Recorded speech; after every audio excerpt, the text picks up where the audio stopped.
Voici le journal en détail. Le président Abdel Fattah a participé à la célébration de la fête nationale des Émirats arabes unis, où il a félicité le président émirati Cheikh Mohammed Ben Zayed, souhaitant aux Émirats et à leur peuple progrès et prospérité. Le président Al-Sisi a également exprimé sa fierté mutuelle des relations fraternelles entre l'Égypte et les Émirats, tant au niveau du leadership que au niveau populaire. Le président Al-Sisi a également félicité les Émirats arabes unis pour l'accueil réussi du sommet sur le climat COP28.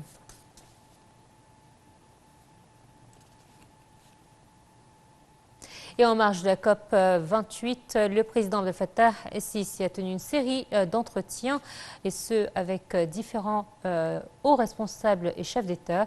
Les relations bilatérales et la coopération outre l'escalade israélienne contre la bande de Gaza étaient au menu des discussions du président el-Sisi avec ses homologues. Sarah al-Maghrabi.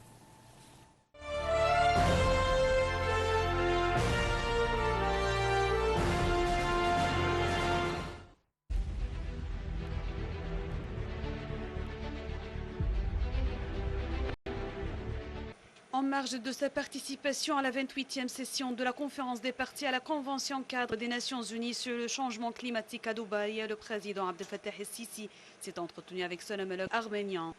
Lors de l'entretien, le président el-Sisi s'est mis d'accord sur la nécessité de la consolidation de la coopération conjointe, notamment sur les niveaux touristique, culturel, commercial, économique et sécuritaire. Les deux présidents ont souligné la spécificité historique des relations égypto-arméniennes au niveau officiel et populaire. L'entretien a également porté sur les derniers développements régionaux d'intérêt commun au Moyen-Orient et le sud du Caucase. Lors d'une rencontre avec son homologue lituanien, le chef de l'État a exprimé sa satisfaction à l'activité d'un certain nombre d'entreprises lituaniennes en Égypte, l'aspiration à intensifier la coopération dans divers domaines. La rencontre a également témoigné la volonté mutuelle de renforcer la coopération et les relations bilatérales, outre la poursuite de la coordination sur les questions politiques d'intérêt commun. En outre, l'entretien a abordé un certain nombre de dossiers régionaux et internationaux d'intérêt commun et les défis auxquels sont confrontés les pays africains et européens, notamment l'immigration clandestine et le terrorisme. Le président Abdel Fattah el-Sisi a également rencontré la présidente tanzanienne Samia Hassan sur les moyens de consolidation des relations bilatérales conjointes à différents niveaux, notamment en ce qui concerne les investissements égyptiens en Tanzanie, la coopération technique et le renforcement des capacités pour contribuer à la formation des cadres tanzaniens dans divers domaines.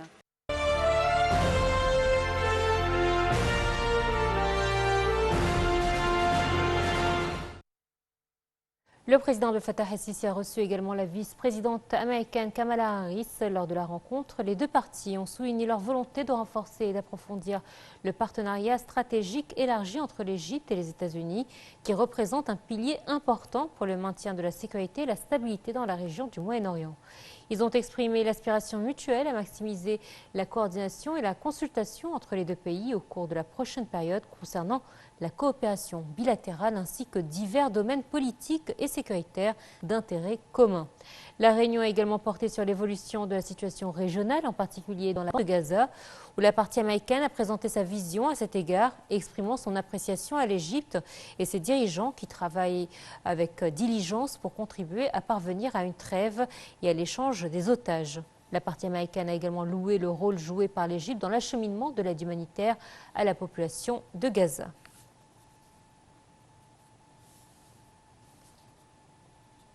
Toujours en marge de sa participation à la COP28, le président Abdel Fattah el-Sisi s'est entretenu avec le premier ministre norvégien Jonas Gahr Støre. L'entretien a porté sur les moyens de consolider les relations bilatérales dans les domaines d'intérêt commun, notamment les échanges commerciaux et le tourisme, ainsi que de bénéficier de l'expertise norvégienne dans des projets liés au domaine de l'énergie propre, notamment à la lumière des précédents de coopération réussie entre le gouvernement égyptien et la société norvégienne Scatec.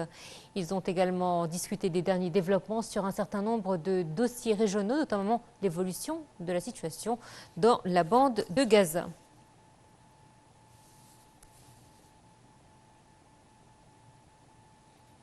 Toujours en marge de sa participation à la COP28 à Dubaï, le président Al-Sisi a rencontré la première ministre italienne, Giorgia Meloni. Les deux parties ont affirmé leur volonté de renforcer les relations de coopération stratégique entre les deux pays amis et d'exploiter les vastes horizons à cet égard à différents niveaux.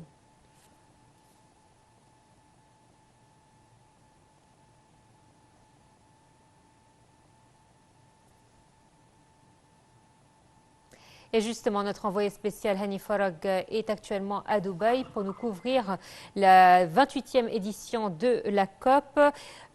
Bonjour Hani. Bonjour, plutôt bonsoir, parce que c'est presque 20 heures ici à Dubaï. Bonsoir, Noah. Oui, bonsoir Hani. Alors, tout d'abord, avant de nous parler des activités de cette nouvelle journée de la COP28, parlez-nous des activités présidentielles, sachant que le président Abdel Fattah el-Sisi avait un emploi du temps très chargé aujourd'hui. Oui, bien sûr.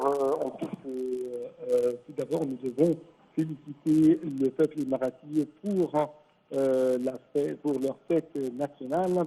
Bien sûr, Monsieur le Président Abdel Fattah el-Sisi vient d'assister à la célébration de cette fête nationale.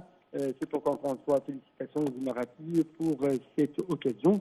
Deuxièmement, j'aimerais vous donner un tout petit bref en ce qui concerne ce troisième jour de la conférence de COP28. Bien sûr, cette conférence a été lancée le jeudi. Il y avait des activités tout à fait pendant 2 jours consacrées au niveau des chefs d'État, des chefs du gouvernement, au niveau des rois, auxquels, bien sûr, il y avait une assistance tout à fait remarquable de plusieurs dirigeants du monde, à la tête desquels, bien sûr, figure le président Abdel Fattah el-Sisi. Dans ce troisième jour de la conférence, Monsieur le Président a assisté plutôt aux différentes conférences et à y participer pour écouter quand même les différents discours prononcés par les leaders concernant leur bilan national, concernant leurs perspectives en ce qui concerne le changement climatique, comment nous pouvons arriver à une sorte d'activation de toutes les annonces, de tous les engagements. Plutôt en marge de quelles activités, on trouve que M. le Président a eu des entretiens très importants avec des différents leaders, comme par exemple des leaders de l'Arménie, des leaders des autres pays africains. Bien sûr, les entretiens ont porté sur les changements climatiques, ce choc climatique, comment ça affecte le monde, comment nous pouvons faire une sorte de coopération, que ce soit bilatérale ou multilatérale, pour arriver à des solutions de plus en plus efficaces dans ce domaine, notamment que le président, au cours du deuxième jour de cet événement, Monsieur le Président a mis en garde contre l'unilatéralisme qui marque le système mondial en général et spécialement le changement climatique.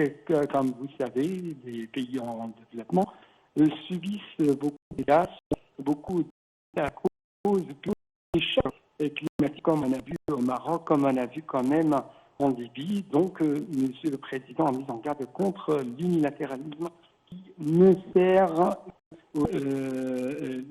que les intérêts de certains pays au détriment des autres pays, notamment les pays pauvres. Mais en même temps, on trouve que, outre les relations bilatérales, si je peux dire, les instabilités, la violence qui ont qui frappent la région à cause de la guerre dont la bande de Gaza, ont dominé quand même, ou ont plutôt jeté les ombres sur les entretiens avec ou entre le président Abdel Fattah el-Sisi et les autres leaders du monde. Permettez-moi quand même de vous rappeler que Monsieur le Président a appelé au calme et a présenté a exprimé ses regrets face à l'escalade de la violence dans la bande de Gaza. Et de retour quand même aux sessions d'aujourd'hui, de ce troisième jour de la COP 28, on trouve que des sessions sont organisées sur la gestion des carburants verts, le rôle de l'innovation et de la technologie dans la lutte contre la transformation énergétique et comment travailler sur l'investissement dans le domaine de carbone. Et bien sûr, il y avait des sciences, si je peux dire, socio-environnementales. Malheureusement, notre temps est limité. En cette deuxième journée, le thème principal était l'énergie. C'est un sujet que tout le monde attendait, les Émirats arabes unis, concernant ce domaine-là, étant donné que les Émirats arabes unis, ce sont un des plus grands producteurs d'énergie fossile. Et bien évidemment, c'est un des domaines que les spécialistes du climat veulent diminuer dans le monde. Comment se déroule? Oui, mais rappelez-vous, rappelez-vous que quand même les Émirats arabes unis souffrent énormément de la désertification, de la rareté, de la pauvreté dans le domaine de l'eau. Il est frappé par la hausse des températures. Oui, c'est un pays pétrolier, mais aussi il y a des challenges, il y a des défis auxquels sont confrontés les pays du Golfe en général, notamment les Émirats arabes unis. C'est pourquoi on trouve que les Émirats arabes unis, à cause de telles critiques, a dit qu'ils essayent par les différents moyens et par des instruments non traditionnels afin d'arriver à une sorte de solution tout à fait réalistique concernant la transition énergétique des énergies fossiles jusqu'aux énergies vertes, les énergies bleues. À rappeler quand même, aujourd'hui, je viens d'assister à un événement dans le pavillon égyptien concernant la signature des accords avec la partie suisse dans le domaine de l'économie bleue.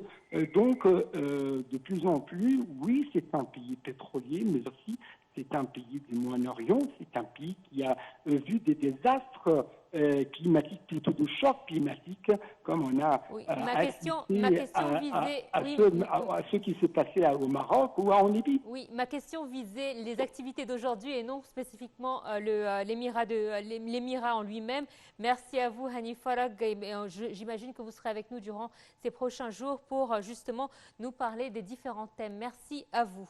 Allez, on enchaîne. Quant à nous, la suite de notre journal, on va justement parler de la COP28 qui se déroule actuellement à Dubaï. Elle s'est ouverte le 30 novembre avec une décision historique sur les dommages climatiques suivie par toute une série d'annonces financières ou énergétiques préparées depuis des mois par les Émirats arabes unis pour tenter de donner une impulsion positive aux négociations. Toutefois, ces annonces sont pour beaucoup des engagements volontaires, certes vertueux, mais non contraignants. Un commentaire signé Ahmed Fikri et Shrivou Sela. Le premier jour des négociations a vu le lancement par la COP d'un fonds PH destiné à aider les pays vulnérables